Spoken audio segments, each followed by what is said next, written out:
Asel Chernyazova, Aki Press News Agency, Central Asia, Kyrgyzstan.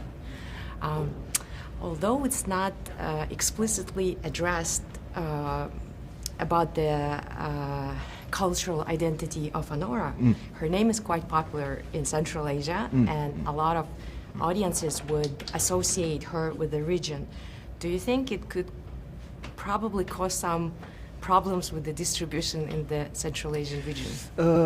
I don't know about that specifically, whether it's going to cause problems with distribution. I think it's more of our subject matter and Yes. perhaps our depiction of that subject matter that may.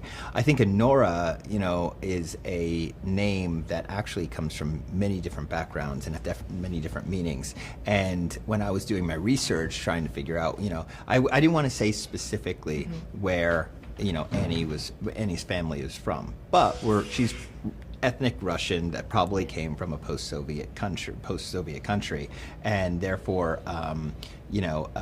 that name could mean different things in different countries. So I don't know how they'll interpret that, but I think it's important to put out there that she's supposed to be ethnic Russian.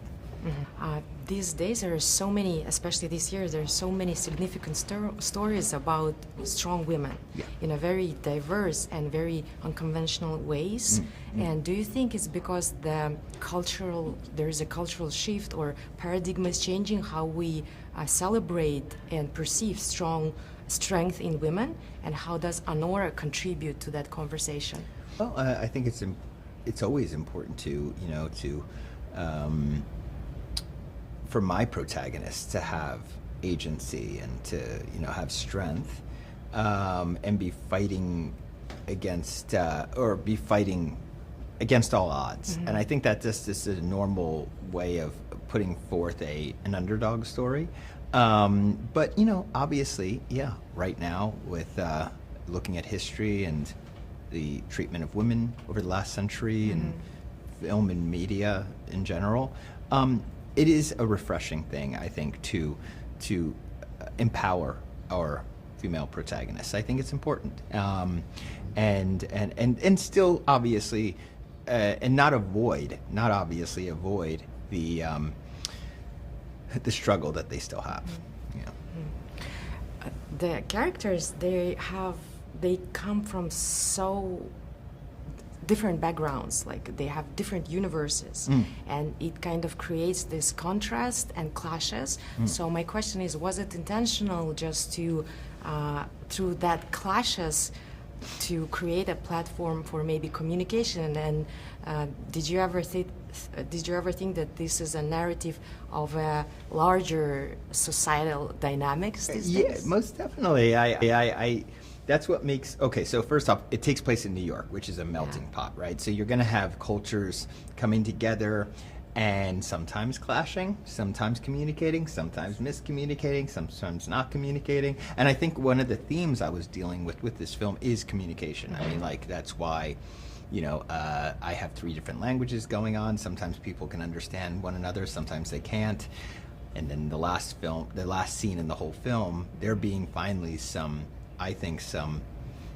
real communication, but it's nonverbal. Yes. It was all building to that. But yeah, and I actually really enjoy the clashing of that's what I find really interesting, when 2 people aren't communicating right, or they're miscommunicating. I find that very, very interesting. So about this last scene, when you said that it was not verbal, but mostly, so is it again in the DNA of the cultures that they would understand each other? That's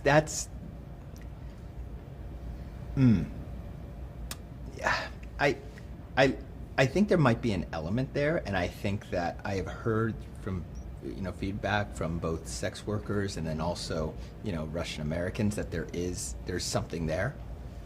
There's that something that directly applies to them, but at the same time, I just see them as 2 human beings finally coming together and communicating that way. And so I see it less as like the culture and more as like just what makes us human. Thank you so much.